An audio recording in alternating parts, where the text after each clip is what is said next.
हाय सगळ्यांना स्वागत आहे नवीन एका छोट्याशा ब्लॉगमध्ये।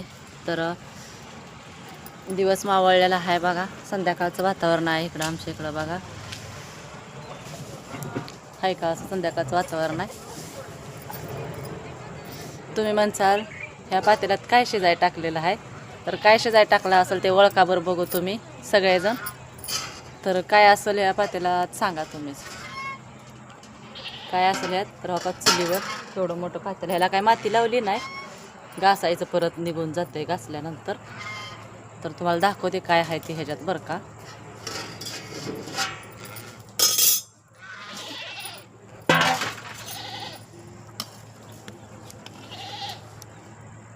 काय आहे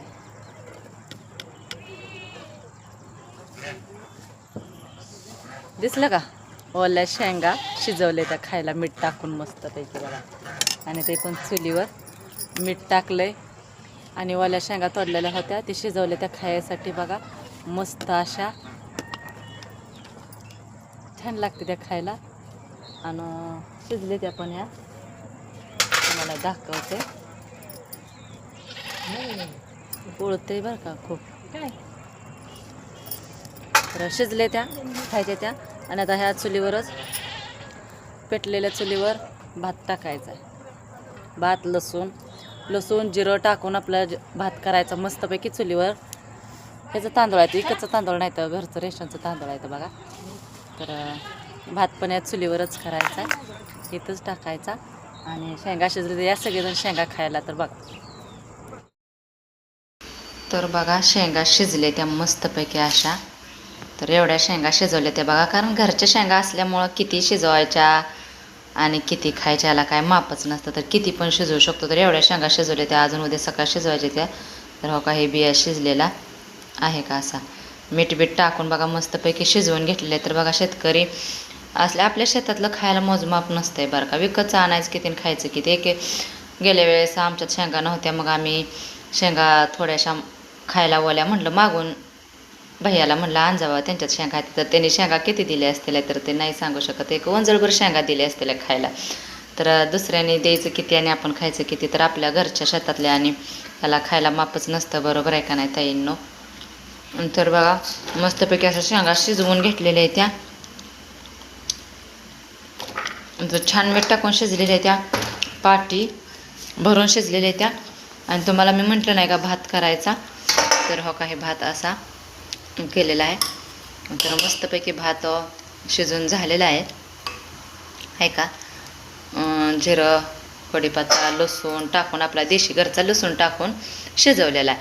आणि तुम्ही म्हणसाल इकडे या पातेल्यात काय शिजतंय, काय असं शिजत असेल बघा ताईंनो, ओळखा बरं बघू। अजून एका पातेल्यात गॅसवरच करावं म्हटलं, पण नको म्हटलं आता चुलीवर, कारण टाईम खूप झालेला आहे। तर 2 मिनटं दाखवते बघा वाफ किती ही होते। तर हे बघा मोदक, मी असं मोदक करते बघा ताईंनो, तुम्ही कसं मोदक कसल्या पद्धतीने करते ते मला सांगा। मी आपलं डायरेक्टली उकडूनच मोदक करत असते, आहे का बघितला।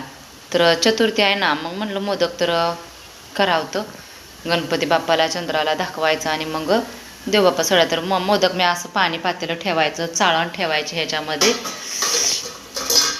आणि ही अशी चाळण ठेवायची आणि ह्याच्यावर मग असं ठेवायचं हे। तर मी हातानेच केलेले आहेत बरं का, आपल्याकडे काय ते मोदकाचं ते हे नाही काय नाही, हातानंच आपलं असं केलं तर। आणि हे असं ताट झाकायचं म्हणजे वाफेनं उकडतात। आणि देवपूजासुद्धा केलेली, आरती बिरती लावून मस्तपैकी घेतलेले। तर हे असं आहे बघा, शेंगा शिजवून घेतल्या, भात केला, मोदक केलं, नंतर मग उपवास सोडायचा। चला तर मग बाय, कशा घरच्या शेंगा खायला या, जे पण जवळ आहेत त्यांनी शिजवलेल्या, आणि शिजवून खावा, ज्याच्यात आहे त्याच्यात अशा शिजवून खायच्या, वाळवून पण ठेवल्या तर चालते त्या। तर बाय, सगळ्यांना भेटू आपण नेक्स्ट व्हिडिओमध्ये, तोपर्यंत बाय बाय। तर मोदक कसं आहेत कसं नाही नक्की सांगा बरं का, आणि भेटू आपण नेक्स्ट व्हिडिओमध्ये, तोपर्यंत बाय बाय।